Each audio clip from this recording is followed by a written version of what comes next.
una sa lahat.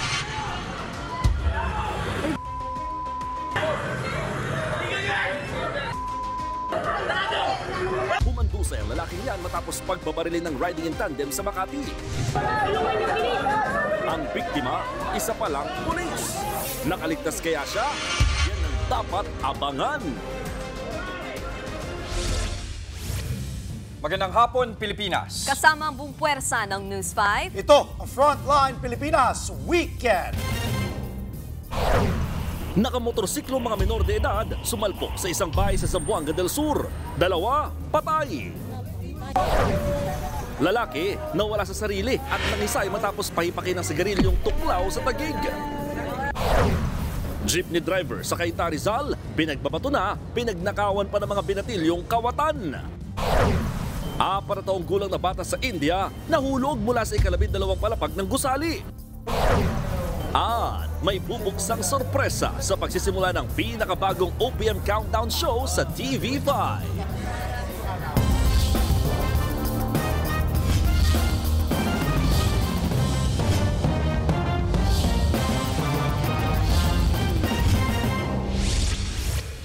Labinlimang beses nagpaputok ng baril ang mga salaring nakamotorsiklo sa Makati City. 2 ang tinamaan ng bala kabilang ang tinarget na pulis. Ang mga sospek nagtangka pa raw mang hold up. Nasa frontline ng balitang yan, si Nina Ongpauco.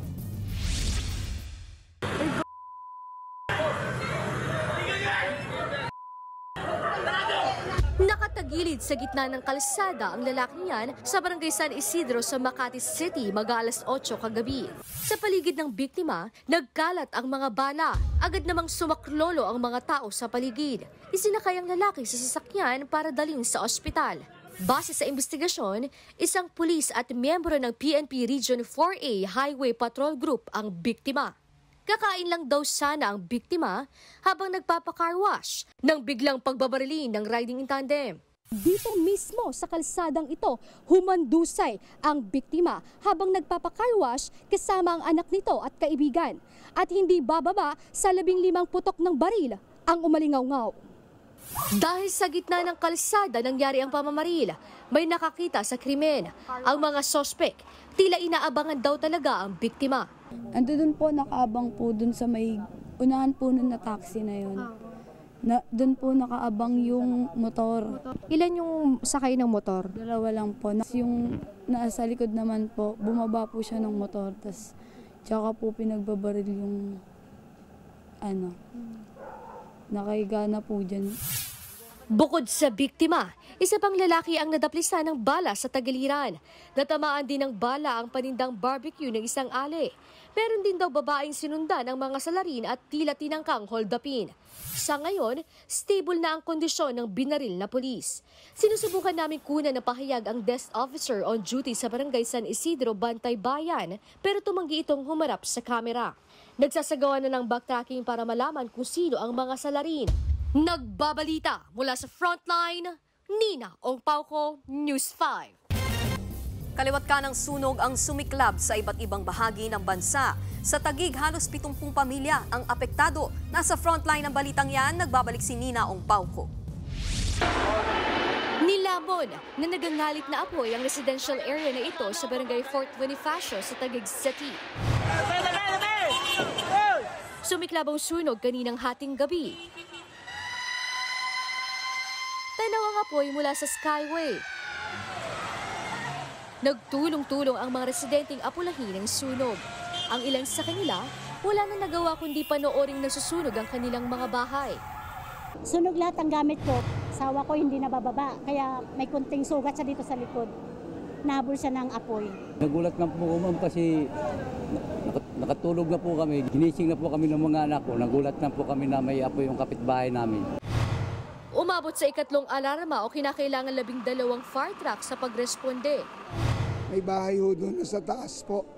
Doon nag-start. At ang problema kasi light materials yung area, napakabilis din ho ng pagkalat ng apoy. Tumagal ng 2 oras bago tuluyang naapula ang apoy. Aabot sa 67 pamilya ang apektado. Pansamantala silang nakatira sa multipurpose building ng barangay. Inaalam pa ang sanhi ng apoy. Sa Tanawan City, Batangas, nagliyab ang dump truck na ito sa gitna ng kalsada. Sa driver at pahinante, unang umusok ang harapang bahagi ng truck habang nasa biyahe. Agad silang huminto at bumaba.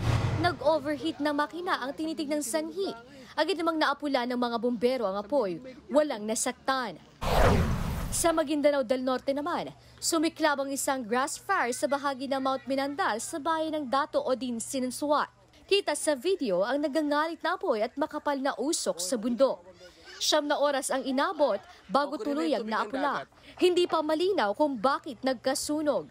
Nagbabalita mula sa Frontline, Nina Ongpauco, News 5. Anong gagawin mo kung biglang may magbugbugan sa iyong harapan? Ang isang viral rider, nonchalant lang. Nakahinto ang rider na si Roland Cabigas Jr. sa may loton sa Maynila. Maya-maya, biglang nagsugura ng isang habal-habal rider at barker. Sa isang punto, nag-flying kick pa ang rider. Pero si Cabigas, chill na chill lang. Tagumpay naman niyang naawat ang dalawa. Sabi ni Cabigas, hindi siya natakot at ang mas iniisip pa nga niya ay ang kanyang motor na baka raw magasgasan. Umabot na sa 5.5 million views ang video na yan. Susunod, lalaking pinahipak ng sigarilyong tuklaw, biglang nangisay at naiyak sa gitna ng kalsada sa Taguig. Super, pinagnakawan ng mga binatilyong sumabit sa kanyang jeep. Bata nalaglag mula sa 12th floor ng isang gusali sa India. Lahat ng yan sa pagbabalik ng Frontline Pilipinas Weekend.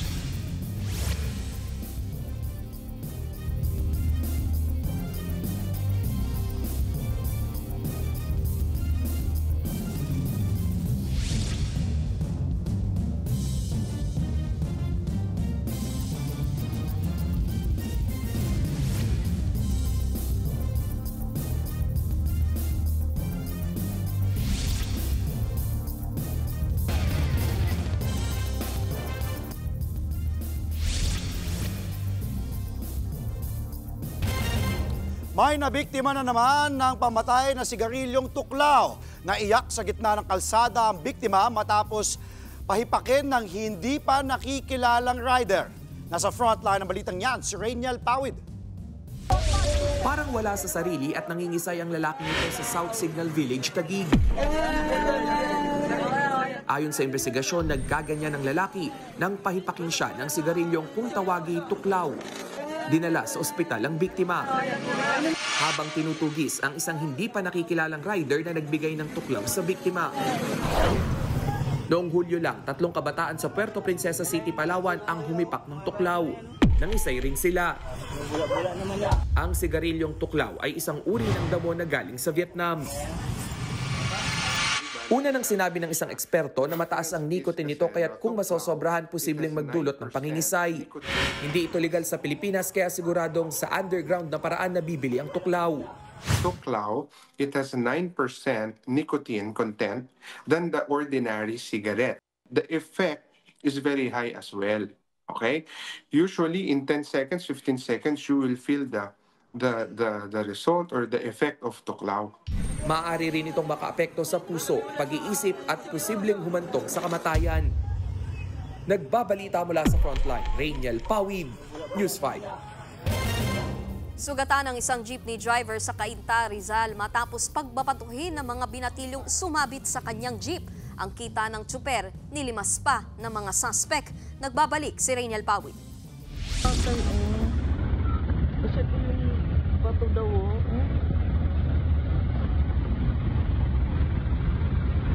Kinuha pa yung pera niya. Viral sa social media ang videong ito ng pasaherong nakakita sa pambabato at pagnanakaw ng 3 binatilyo sa isang jeepney driver sa Cainta, Rizal. Buti hindi nakuha yung cellphone mo, Tay. Nabato talaga sa mukha mo, Tay?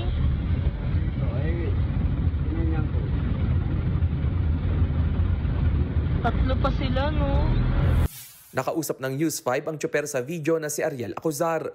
Anya, biyahing Pakubaw siya nang magbaba ng isang pasahero sa Junction, Cainta. May sumabit daw na 3 lalaki sa likuran ng kanyang jeep at agad niya itong sinita.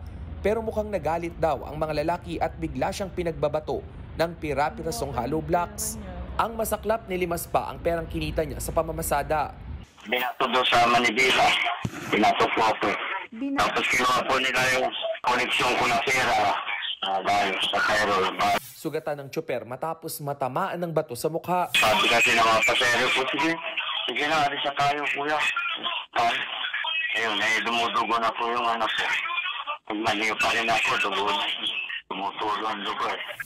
Kwento ni Tatay Ariel, ito ang unang beses na ninakawan siya sa loob ng higit 3 dekadang pamamasada.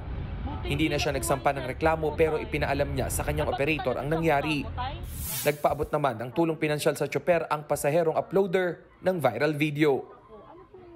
Nagbabalita mula sa Frontline, Rainiel Pawid, News 5. Tinaga at sinaksak ang isang magsasaka sa Northern Samar. Ang salarin kanyang kumpare na nakaaway niya sa inuman. Yan at iba pa sa Frontline report na ito. Sugatan nang isugod sa ospital ang magsasakang ito sa Katarman, Northern Samar. Pinagtataga siya at pinagsasaksak ng kanyang kumpare magsasaka rin. Ayon sa Katarman Police, nag-iinuman ang magkaibigan nang bigla silang magkaalitan. Nagpambuno pa sila hanggang sa kumuha ng itak ang sospek na ginamit sa pagtaga at pananaksak sa biktima. Maayos na ngayon ang lagay ng biktima matapos operahan. Tinutugis naman ang sospek na mahaharap sa reklamang frustrated homicide.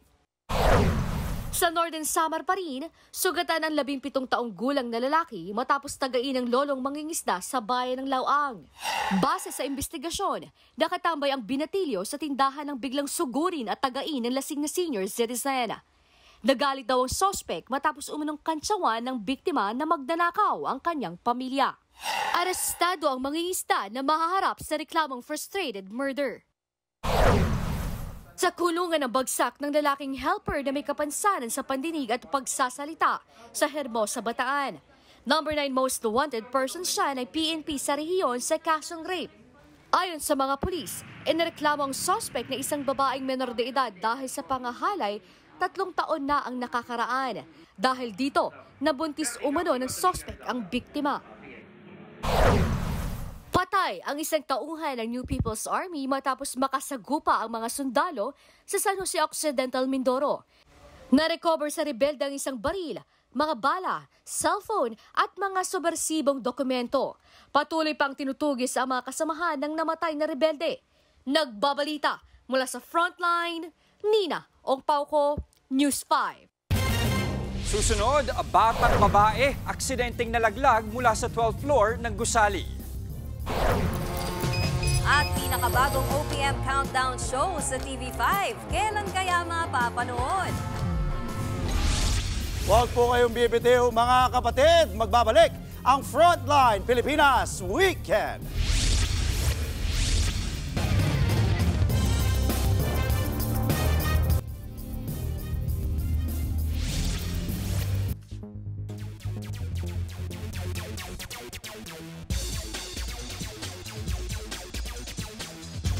Mailap pa rin ang panalo sa Alas Pilipinas Women's Team sa Southeast Asian Volleyball League.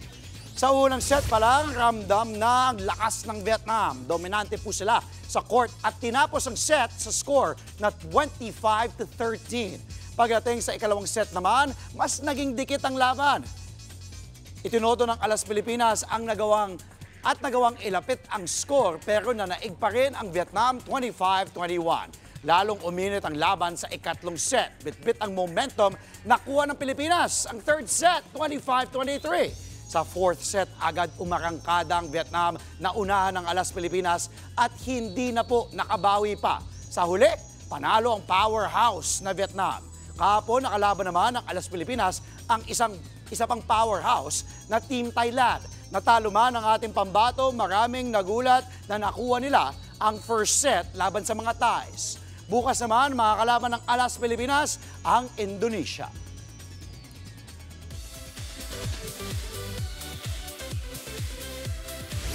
Puksaan na sa paborito nating kantawanan tuwing weekend, ang Singgaling. malalaman na kung sino ang magiging bagong Ultimate Bida Oke Star. Sino kaya? Kina Shannon Garciso ng Talisay City, Cebu, Sky Bryant ng Mariveles, Bataan, at Rosel ng Davao Oriental ang magiging champion ng edisyong ito. Tutok na mga kaawit bahay sa Fantastic Finale mamayang 6:30 p.m. at bukas 6:45 p.m. dito lang sa TV5.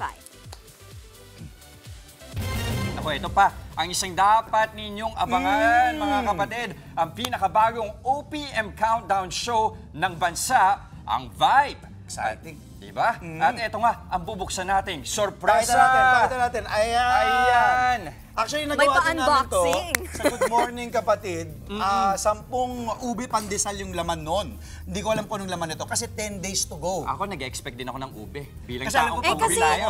kulay kasi. Oo, diba? tingnan natin. Kaya mo ba Okay. naisip? Ano, ready? In 3, 2, 2, 1, go! Go!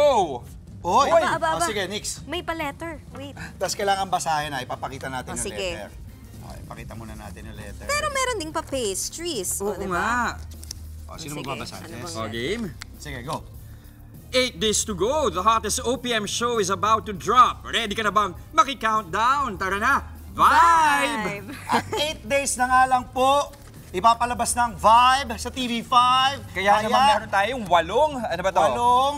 Ano ba to? Ube din to eh. May ube! Basta kakainin natin siya. So may leche flan po sa taas, sa ilalim ay ube. Ay, oo so 8 nga. ganito. Perfect nga rin. Oo. At alam ko mahilig ka. So, 4 ang iuuwi ko. Sabi ko na nga ba. Panalo to. Ayan, mga Mamaya kapatid. natin, Panalo to, yan. pero mas Oo. panalo ang Vibe. Oo I'm naman, sure 8 full days to go. force po nating makakasama mga kapatid ang mga Vibe Jock natin na sina Anna Ramsey, Dylan Menor, Queen Ay Mercado, Kish Minamoto, Rael Santiago, Paulo Angeles, Joao Constancia, at yung nakausap natin last Sunday, Jess, last week. Elijah Canlas. Si Maxi Anderson. Anderson. Oo. Bukod kay Elijah Canlas. Ayan. Pero ito mga kapatid voter Kaya ba? natin nakausap si Elijah. Si Maxi Anderson Nakakausap yung pa lang nakausap kasi. natin. Pare. Nakakausap pa lang. Di ba? Baka nakausap mo si Elijah. Wala pala kasi... baka si baka si Nicky Okay, nakausap. Ay, shout out kay Ryle. Pwede ko yun. si Ryle Santiago. Congratulations. Ito mga kapatid, voter Vibe. Be the Vibe. Sa August 9 na ang Vibe. Dito lang sa TV5. At gusto ko lang po sabihin, bago po pagkatapos ng Frontline Pilipinas Weekend, i-welcome back naman natin, bonjour! Bonjour! Yes! Fresh from Paris, France. Nakapahinga. Tas sakto, may paganta Kahit siya. na Wala stress pa na ubi. pa-uwi. Ganun. Yes. Kaya abangan nyo po. Atras po tayo. 8 days to go na nga lang po. At Vibe na, abangan nyo po yan sa TV5. At yan, ang mga impormasyong dapat ninyong malaman. Mga balita para sa may alam at may pakialam. Kami ang inyong mga kasangga sa Frontline Pilipinas Weekend.